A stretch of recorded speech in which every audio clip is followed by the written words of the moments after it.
Il distretto aerospaziale della Sardegna sta coordinando,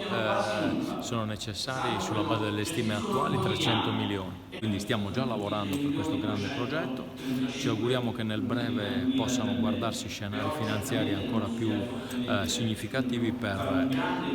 come dire, raggiungere l'obiettivo che è quello di arrivare sul pianeta rosso nel 2031 con 3 payload, 2 che andranno sulla superficie marziana, uno invece che andrà ad orbitare intorno a una delle lune di Marte, Phobos. Tutti e 3 questi payload sono assolutamente innovativi, nessuna missione marziana prevista o al momento nota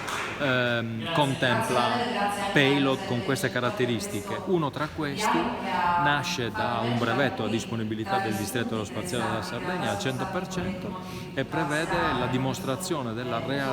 realizzabilità di elementi strutturali, ovvero di mattoncini come li chiama la stampa, sul suolo marziano utilizzando lo stesso suolo marziano.